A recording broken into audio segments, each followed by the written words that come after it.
भारत माता की। भारत माता की। भारत माता की।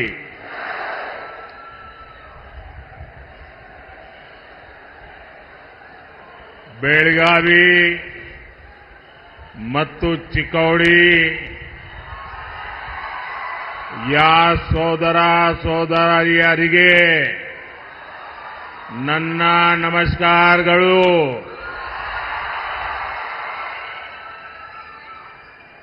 ताई भुवनेश्वरी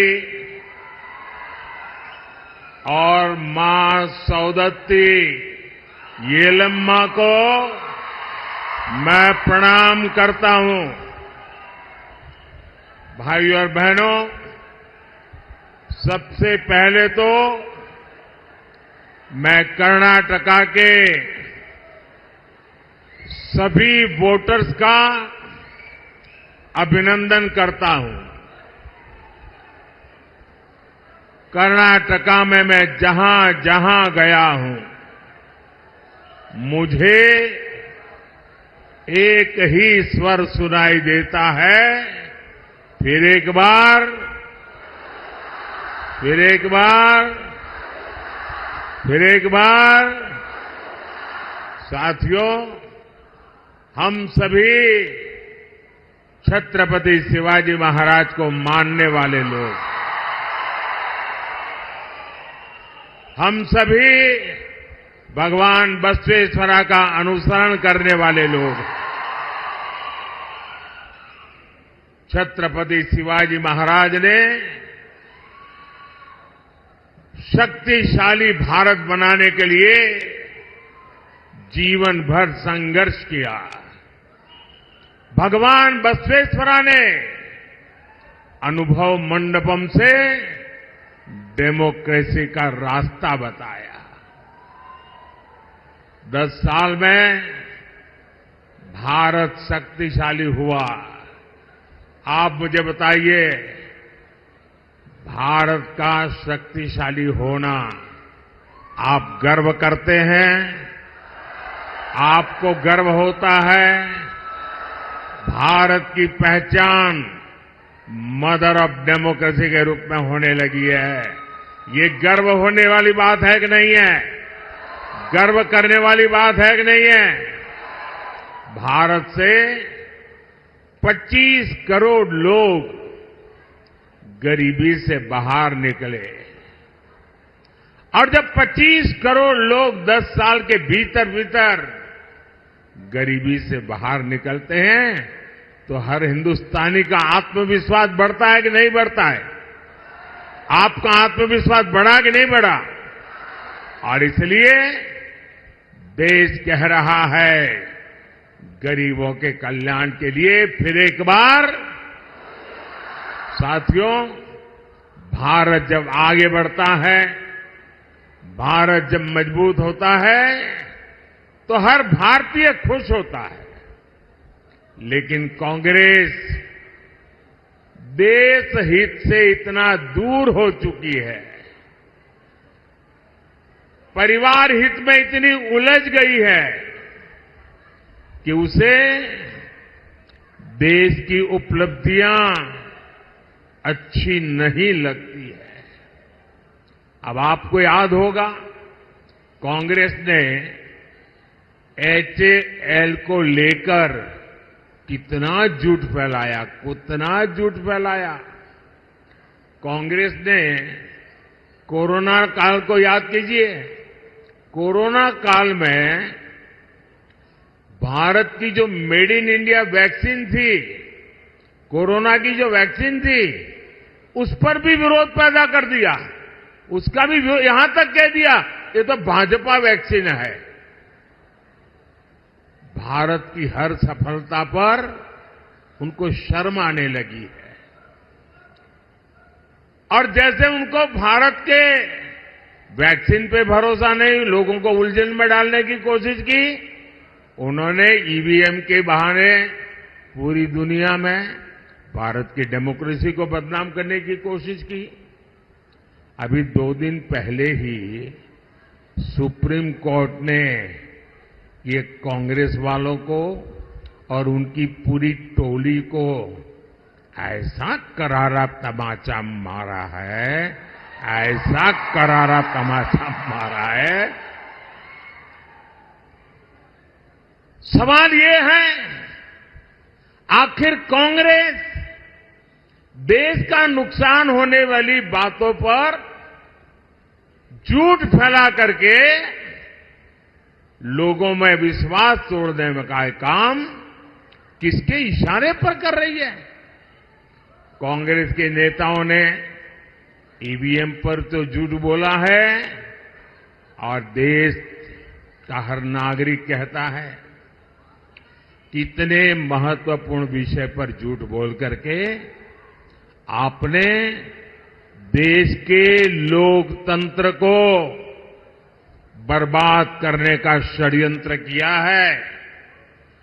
आपको देश की माफी मांगनी चाहिए। साथियों, पिछले 10 वर्षों में बीजेपी एनडीए सरकार ने देश के नागरिकों की ईज ऑफ लिविंग के लिए बहुत काम किया है। इसका एक बड़ा उदाहरण है भारतीय न्याय संहिता।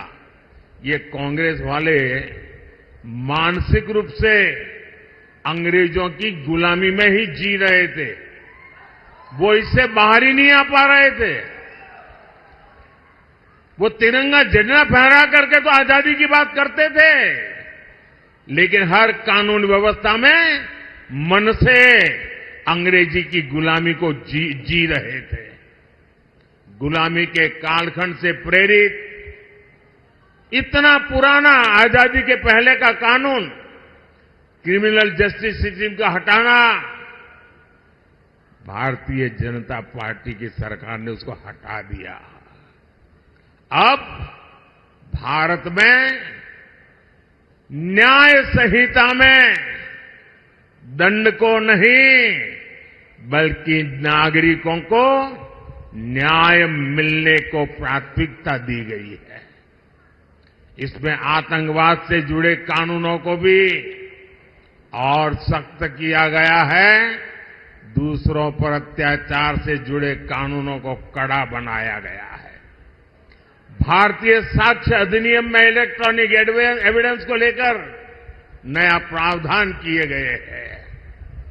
1 जुलाई से लागू होने के बाद ये संहिता देश के हर नागरिक को बहुत मदद करने वाली है। लेकिन साथियों, जब से कर्नाटका में कांग्रेस सरकार आई है, तब से पूरे स्टेट में लॉ एंड ऑर्डर की स्थिति बहुत खराब है कि नहीं? खराब है कि नहीं? हालत बद से बदतर हो रहा है कि नहीं हो रहा है? यहां बेलगावी में एक आदिवासी बहन के साथ जो कुछ हुआ, चिक्कोड़ी में जैन मुनि महाराज साहब के साथ जो हुआ, वो शर्मसार करने वाला है कि नहीं है? पीड़ा करने वाला है कि नहीं है? कर्नाटक की प्रतिष्ठा को धूल में मिलाने वाला है कि नहीं है? और देखिए उनकी हिम्मत। हुबली में हमारी एक बेटी के साथ जो कॉलेज कैंपस में हुआ, उसने तो पूरे देश में भूचाल ला दिया है। उस बेटी का परिवार एक्शन की मांग करता रहा, लेकिन कांग्रेस की सरकार तुष्टीकरण का दबाव उसी को प्राथमिकता देती है। उनके लिए नेहा जैसी बेटियों की जिंदगी की कीमत नहीं है, उनको तो अपने वोट बैंक की चिंता है। बेंगलुरु के कैफे में बम धमाका हुआ, तब भी कांग्रेस ने शुरुआत में इसे लेकर गंभीरता ही नहीं है। यहां तक कह दिया ये तो गैस का सिलेंडर फटा था। देश की जनता के आंख में क्यों धूल झोंक रहे हो कांग्रेस के लोग? अगर तुमसे नहीं बनता है तो छोड़कर के घर चले जाओ।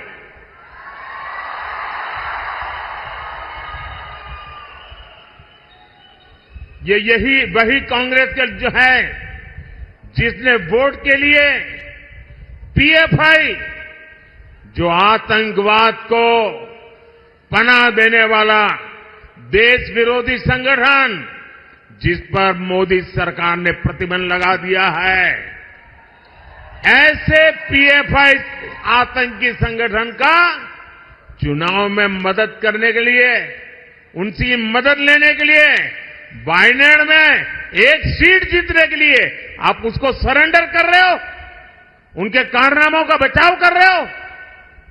लेकिन भाजपा सरकार ने देश और समाज विरोधी पीएफआई को बंद किया है। उससे बड़े बड़े खैरखा जेलों में सड़ रहे हैं भाइयों। साथियों, कांग्रेस ने हमारे इतिहास को, हमारी आजादी की लड़ाई को भी वोट बैंक के नजरिए से, तुष्टीकरण के नजरिए से ही लिखवाया है। और आज भी ये कांग्रेस के शहजादे उसी पाप को आगे बढ़ा रहे हैं। आपने कांग्रेस के शहजादे का एक ताजा बयान जरूर सुना होगा। ये शहजादे का कहना है कि भारत के राजा, भारत के महाराजा ये अत्याचारी थे, ये गरीबों की जमीन छीन लेते थे, जब मर्जी पड़े तब उनका सब हड़प कर लेते थे। कांग्रेस के शहजादे ने छत्रपति शिवाजी महाराज, चित्तूर की रानी चिन्नम्मा जैसे महान व्यक्तित्व का अपमान किया है। इनका सुशासन, इनकी देशभक्ति आज भी हम सभी को प्रेरित करती है। जरा शहजादे को पता है क्या मैसूरू राजघराने का योगदान? उनको याद नहीं रहा। मैसूरू राजघराने को आज पूरा देश गर्व के साथ देखता है कि नहीं देखता है। साथियों, कांग्रेस के शहजादे का बयान सोच समझकर वोट बैंक की राजनीति करने के लिए, तुष्टीकरण के लिए दिया गया बयान है। याद रखिए, शाहजादे ने राजा महाराजा को बुरा भला कह दिया, उनकी तो आलोचना कर दी, लेकिन भारत के इतिहास में जो अत्याचार नवाबों ने किए, निजामों ने किए, सुल्तानों ने किए, बादशाहों ने किए, उसकी बात पर तो शाहजादे के मुंह पर ताला लग जाता है, बोलती बंद हो जाती है और राजा महाराजाओं को गालियां दे रहे हो, उनको अपमानित करते हो। कांग्रेस को औरंगजेब के अत्याचार याद नहीं आते, जिसने हमारे सैकड़ों मंदिरों को तोड़ा, अपवित्र किया। कांग्रेस तो औरंगजेब का गुणगान करने वाली पार्टियों के साथ खुशी से गठबंधन करती है। इनको वो लोग याद नहीं आते जिन्होंने देश भर में हमारे तीर्थों को तहस नहस किया, लूटपाट की, हत्याएं की, गौ हत्याएं की, इनको वो नवाब याद नहीं आए जिन्होंने भारत के विभाजन में बहुत बड़ी भूमिका निभाई। कोई कल्पना कर सकता है क्या बनारस के राजा के बिना बनारस हिंदू विश्वविद्यालय की स्थापना संभव हो सकती थी? क्या महारानी अहल्याबाई होलकर ने मंदिरों का पुनर्निर्माण कराकर हमारे आस्था स्थलों की रक्षा की या नहीं की? मैं गुजरात से आता हूं, मेरा गांव गायकवाड़ स्टेट में पड़ता है। ये बड़ौदा महाराजा थे जिन्होंने बाबा साहब आम्बेडकर की प्रतिभा को पहचाना था, उनको बड़ौदा बुलाया, उनकी शक्ति को पहचाना और बाबा साहब आम्बेडकर को विदेश पढ़ने के लिए भेजने का काम गायकवाड़ महाराजा ने किया था। ये कांग्रेस के शाहजादे को इन राजा महाराजाओं का योगदान याद नहीं आता है, लेकिन वोट बैंक की राजनीति के लिए वे राजा महाराजाओं के खिलाफ बोलने की हिम्मत करते हैं, नवाबों के खिलाफ, बादशाहों के खिलाफ, सुल्तानों के खिलाफ एक शब्द बोलने की उनमें ताकत नहीं है। कांग्रेस की तुष्टीकरण की मानसिकता अब देश के सामने खुल करके सामने आ रही है और यही मानसिकता कांग्रेस के मैनिफेस्टो में भी झलकती है।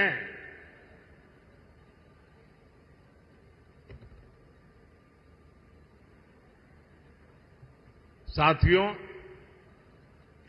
आज पूरा देश समझ गया है कि जहां कांग्रेस आई वहां से विकास का पलायन गया, विकास का पलायन शुरू हो जाता है। कर्नाटका में भी यही हो रहा है। जब बीजेपी की सरकार यहां थी तो भारत में फॉरेन डायरेक्ट इन्वेस्टमेंट का बहुत बड़ा हिस्सा कर्नाटका में आता था, लेकिन अब यहां स्थितियां बदल रही हैं। जब से कांग्रेस सरकार यहां आई है तब से रोड के, इरिगेशन के सारे काम बंद पड़ गए हैं।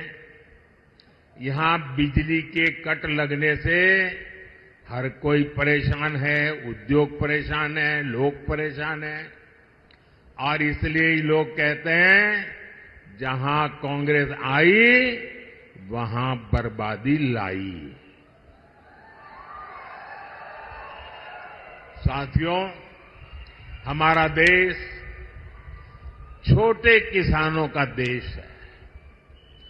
कृषि क्षेत्र का कायाकल्प करने के लिए ये बहुत जरूरी है कि हम छोटे किसानों की संगठन शक्ति को एकजुट करें। इसलिए बीजेपी एनडीए सरकार एफपीओज, सेल्फ हेल्प ग्रुप और कोऑपरेटिव तीनों पर बल दे रहा है। बीजेपी सरकार में देश भर में 8,000 नए किसान उत्पादक संघ बने हैं, एफपीओज बने हैं। ये एफपीओज इनपुट कॉस्ट कम करने से लेकर किसानों को मार्केट रेट दिलाने तक में बड़ी भूमिका निभा रहे हैं। पिछले 10 साल में 10 करोड़ महिलाएं सेल्फ हेल्प ग्रुप में शामिल हुई है। इन्हें केंद्र सरकार ने लाखों करोड़ रुपए की आर्थिक सहायता दी है। केंद्र सरकार पैक्स को मजबूत करने के लिए भी लगातार काम कर रही है। सरकार 60,000 से ज्यादा पैक्स के कंप्यूटराइजेशन का काम भी पूरा करने में जुटी है। एनडीए सरकार शुगर कोऑपरेटिव्स को भी बढ़ावा दे रही है। बीजेपी सरकार ने पेट्रोल में इथेनॉल ब्लेंडिंग को बढ़ाकर गन्ना किसानों की बहुत बड़ी मुश्किल आसान की है। इथेनॉल ब्लेंडिंग की वजह से गन्ना किसानों को 70,000 करोड़ रुपए से ज्यादा उनको कमाई हुई है। चीनी मिलों पर बकाया होने की उनकी समस्या भी अब दूर हो रही है। लेकिन साथियों, यहां कांग्रेस ने फार्मर्स के साथ जो विश्वासघात किया है वो तो बहुत बड़ा पाप है। यहां जब बीजेपी की सरकार थी तो फार्मर्स के बैंक अकाउंट में 10,000 रुपये 10,000 रुपये जमा होते थे।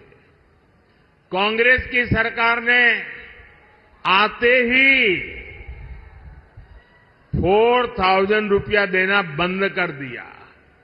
अब वोट मिल गया, अब किसान जाने, किसान का काम जाने, उनको परवाह ही नहीं है।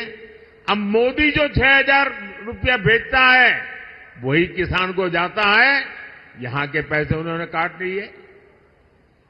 और पीएम किसान सम्मान निधि के पैसे आपको ऐसे ही मिलते रहेंगे। ये कर्नाटका वालों ने जो पाप किया है उसकी सजा आप इस चुनाव में दीजिए, और मोदी आने वाले वर्षों में भी आपको गारंटी देता है जो दिल्ली से भेजा जाता है वो चालू रहेगा।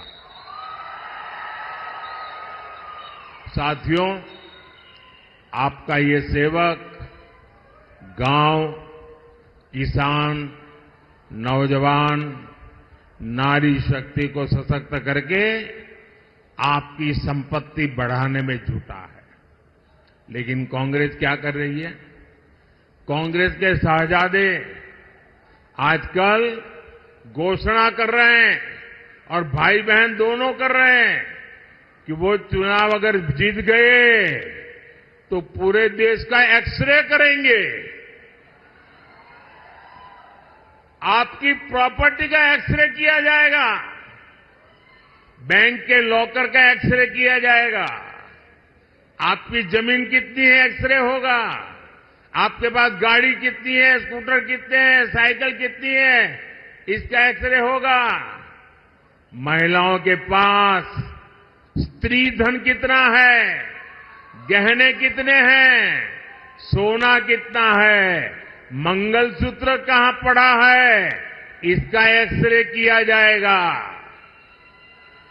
यानी ये लोग हर घर में छापा मारकर आपकी संपत्ति पर कब्जा करना चाहते हैं। आपकी संपत्ति पर कब्जा करने के बाद कांग्रेस इसे रीडिस्ट्रीब्यूशन की बातें कर रही है, अपनी पसंदीदा वोट बैंक को देना चाहती है। क्या आप अपनी गाड़ी कमाई की संपत्ति को लूटने देंगे? आपने बचाया हुआ सोना चांदी लूटने देंगे? क्या आपके मंगलसूत्र पर किसी को हाथ लगाने देंगे?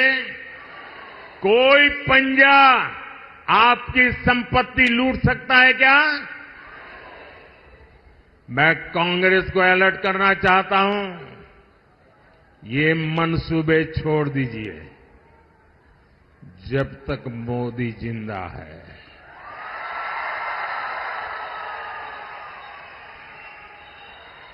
ये आपके मंसूबे में पार नहीं होने दूंगा। ये आपके खेल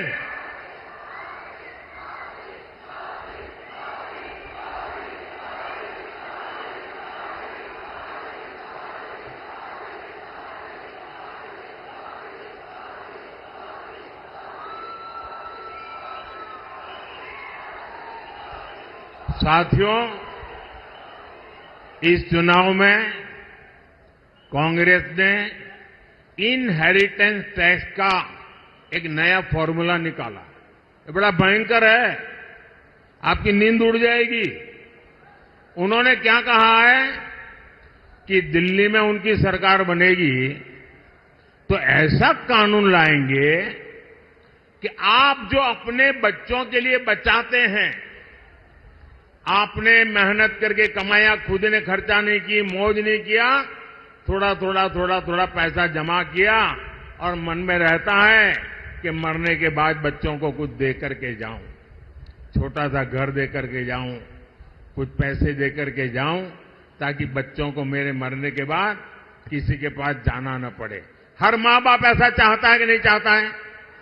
हर माँ बाप अपने बच्चों को कुछ न कुछ देना चाहता है कि नहीं देना चाहता? और इसलिए हर माँ बाप कुछ बचत करके रखता है कि नहीं रखता है? अब ये कांग्रेस वाले कहते हैं आपने जो बचाया है, अगर आप अपने बच्चों को अब नहीं दे सकते हैं, आपने जो बचाया है अगर बच्चों को देना है तो 55%, 55% उस पर टैक्स लेकर के सरकार वो छीन लेगी। मतलब 2 मकान है तो एक कांग्रेस की सरकार की जेब में और दूसरे से अपने 2 बच्चों को बांट के दो। अपनी वोट बैंक को बांटने के लिए ये आपकी संपत्ति पर डाका डालना चाहते हैं, क्योंकि उनको ने घोषणा की है कि इस देश की संपत्ति पर पहला अधिकार किसका है, उनकी वोट बैंक का है। ये डॉक्टर मनमोहन सिंह जी भी कह चुके हैं। मैं कर्नाटका के सभी लोगों से पूछना चाहता हूं, मैं आपके माध्यम से देशवासियों को पूछ रहा हूं, क्या आप ऐसा होने देंगे? ऐसा कानून लाने वालों को आने देंगे? ऐसी सोच वाली कांग्रेस को सजा देंगे? इस चुनाव में हर बूथ में उनको चुन चुन कर साफ करेंगे? भाइयों और बहनों, बीजेपी कित्तूर रानी चेन्नम्मा से प्रेरणा लेती है। इसलिए एनडीए सरकार ने सेना के हर मोर्चों को महिलाओं के लिए खोल दिए हैं। बेलगांव में तो संगोली रायन्ना सैनिक स्कूल भी बना है। हमारी बेटियां भी अब सैनिक स्कूलों में पढ़ पा रही है। बीजेपी सरकार की नीतियों की वजह से सेंट्रल पुलिस फोर्सेज में महिलाओं की संख्या अब 2 गुनी से भी अधिक हो चुकी है। साथियों, आपका सपना ही मोदी का संकल्प है।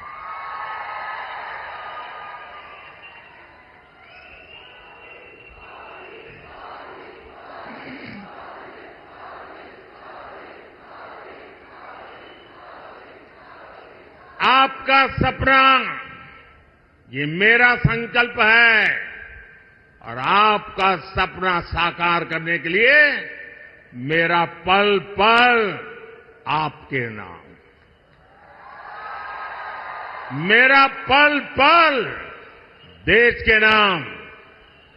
24/7 फॉर 2047 ये मोदी का वादा है।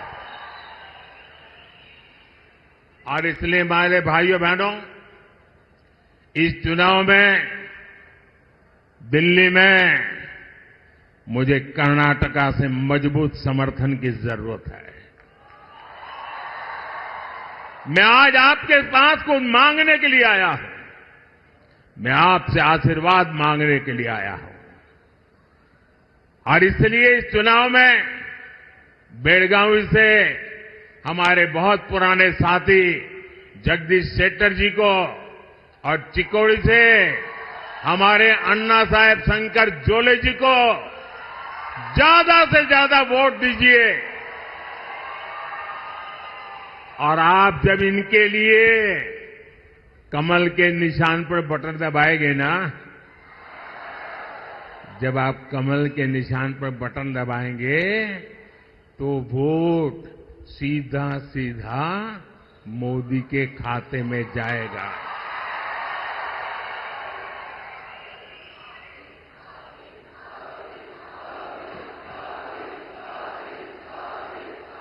तो मोदी को मजबूत बनाएंगे, मोदी को मजबूत बनाएंगे, मोदी को मजबूत बनाने के लिए घर घर जाएंगे, मोदी को मजबूत बनाने के लिए ज्यादा से ज्यादा मतदान करवाएंगे, सुबह 10 बजे के पहले ज्यादा से ज्यादा मतदान करेंगे, पहले मतदान फिर जलपान, पहले मतदान फिर जलपान, पहले मतदान फिर। आपसे मेरा आग्रह है, हमें सारे पुराने रिकॉर्ड तोड़ने हैं और हर पोलिंग बूथ जीतना है। जीतोगे? हर पोलिंग बूथ जीतोगे? अच्छा, मेरा एक काम करोगे? जरा हाथ ऊपर करके बताओ तो बताओ। मेरा एक काम करोगे? ये मेरा पर्सनल काम है, करेंगे? ये चुनाव वाला काम नहीं है, करेंगे? पक्का करेंगे? एक काम करना, घर घर जाइएगा और हर घर में जाके कहिएगा कि मोदी जी आए थे, मोदी जी ने आपको नमस्कार भेजा है। मेरा नमस्कार पहुंचा देंगे? जब मेरा नमस्कार आप पहुंचाएंगे ना, तो हर परिवार मुझे आशीर्वाद देगा और हर परिवार का आशीर्वाद मेरे लिए एक नई ऊर्जा बन जाता है। और जब नई ऊर्जा बन जाता है तो मैं पूरी शक्ति के साथ आपके सपनों को साकार करने के लिए अपनी जिंदगी खपा देता हूं। और इसलिए मुझे आपके आशीर्वाद चाहिए। मेरे साथ बोलिए, भारत माता की, भारत माता की, भारत माता की। बहुत बहुत धन्यवाद।